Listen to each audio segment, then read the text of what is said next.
పంచతంత్ర కథలు మిత్రభేదం 6వ భాగం.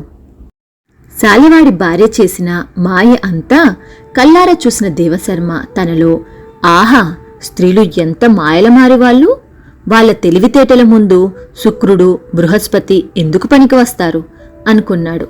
ఈ లోపల మంగళ స్త్రీ తెగిపోయిన ముక్కును చేతపట్టుకుని ఏం చెయ్యాలా, తెగిపోయిన ముక్కును ఎలా కప్పిపెట్టాలా అని ఆలోచిస్తూ ఇంటికి వెళ్ళింది.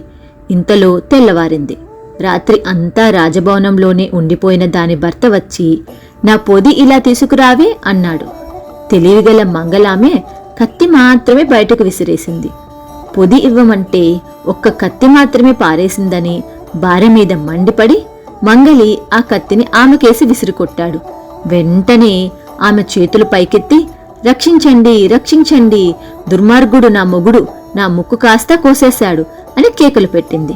ఈ కేకలు విని రక్షక భటులు పరిగెత్తుకుంటూ వచ్చి మంగలిని చావతన్ని, అతడిని అతని భార్యను తెగిన ముక్కును తీసుకుపోయి న్యాయాధికారి ముందు పెట్టి, ఈ దుర్మార్గుడు ఈ స్త్రీరత్నాన్ని అకారణంగా హింసించాడు, వీడికి ఏ దండన విధిస్తారో విధించండి అన్నారు.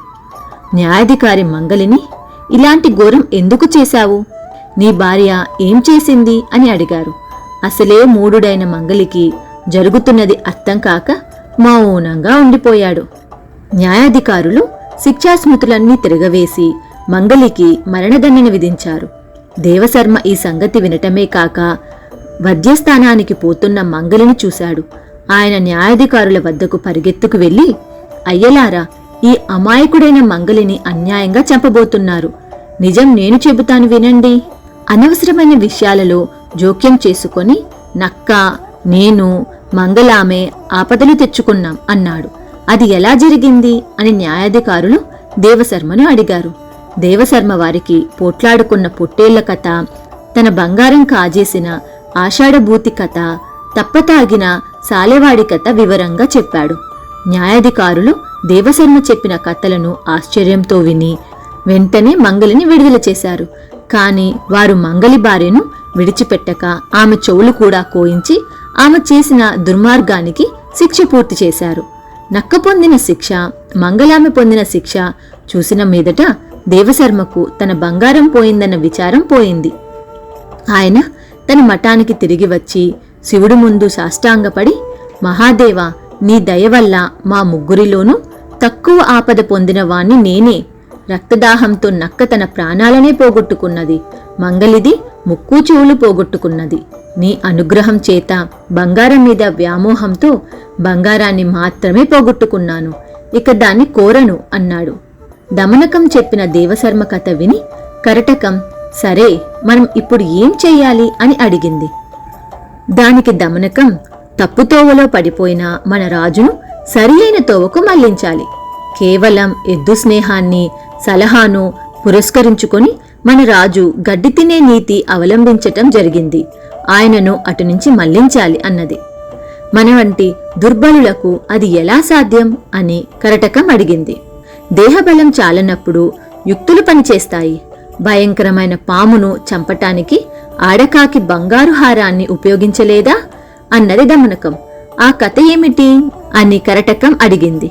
దమనకం ఇలా చెప్పింది. పామును చంపిన కాకుల కథ. ఒక ప్రాంతంలో ఒక పెద్ద మర్రి చెట్టు ఉండేది. దానిమీద ఒక కాకుల జంట నివసించేది. ఆ కాకులు పొదిగిన పిల్లలను ఒక పాము తినిపోసాగింది. చాలా కాలంగా అదే చెట్టు మీద ఉంటున్న ఆ కాకులకు పిల్లలు దక్కటం లేదన్న విచారం ఉన్నప్పటికీ చెట్టును విడిచిపోబుద్ధి కాలేదు. పాము మాత్రం ప్రతిరోజు విడవకుండా చెట్టు ఎక్కి వచ్చి కాకి పిల్లలను మింగేస్తూ ఉండటం చేత ఒక్క పిల్ల అయినా బతికి బట్ట కట్టడం జరగలేదు. చివరకు ఆడకాకి, ప్రాణనాథ, దుష్టసర్పం మన పిల్లలందరినీ పొట్టబెట్టుకున్నది, మనకు పుట్టబోయే పిల్లల గతి కూడా ఇంతే అవుతుంది. అందుచేత మనం ఇంకెక్కడైనా పోయి దూరాన మరొక చెట్టు మీద నివాసం ఏర్పాటు చేసుకుందాం. కన్న పిల్లల మీద ప్రేమ, వారు మరణిస్తే కలిగే శోకము అంతా ఇంతా కాదు. అందుచేత మనం వేరొక చోటికి పోదాం అన్నది. దానికి మగకాకి, ప్రియా, మనం ఎంతో కాలంగా ఈ చెట్టును ఆశ్రయించి ఉన్నాం, అందుచేత నాకు దీన్ని వదిలిపెట్టడం ఇష్టం లేదు. పిడికెడు గడ్డి, పుడిసెడు నీరు మాత్రమే కోరే లేడి ఎక్కడైనా బతకగలదు. కాని అది ఎన్ని అపాయాలకైనా ఓర్చి తన జన్మస్థానమైన అరణ్యంలోనే ఉంటుంది. లేడి కూడా చేయని పని తెలివితేటలు గల కాకులం చేయటమా? ఏదో ఒక ఉపాయం చేత నేను పాపిష్టి పామును చంపేస్తాను అన్నది. అది విషసర్పం, దాన్ని ఎలా చంపుతావు అని ఆడకాకి అడిగింది. నేను స్వయంగా ఆ పని చేయలేకపోతేనేం? ధర్మశాస్త్రము రాజనీతి తెలిసిన ఉద్దండ పండితులైన మిత్రులున్నారు. నేను వారితో సంప్రదించి వారి సలహా పొంది శీఘ్రమే ఈ పామును చంపేస్తాను అన్నది మగకాకి. అది రోషంతో ఎగిరిపోయి మరొక చెట్టును చేరి అక్కడ నివసించే తన ఆప్తమిత్రుడైన నక్కును పిలిచి తనకు వచ్చిన కష్టం చెప్పుకొని, మిత్రమా, మా పిల్లలన్నిటినీ పొట్టన పెట్టుకున్న దుర్మార్గపు పామును చంపటానికి మంచి ఉపాయం ఉంటే చెప్పు అన్నది. దానికి నక్క, నేనొక చక్కని ఉపాయం ఆలోచించాను. ఇక నీ కష్టం గట్టెక్కుతాయి. చెడ్డ పనులు చేసేవారు నది ఒడ్డున ఉన్న చెట్టులాగా తమకు తామే నాశనమైపోతారు. వెనకటికి కొంగ చేపలన్నిటినీ తిని కూడా తృప్తి తీరక చివరకు ఎండ్రకాయ చేత చావలేదా అన్నది. ఏమిటా కథ అని మగకాక అడిగింది.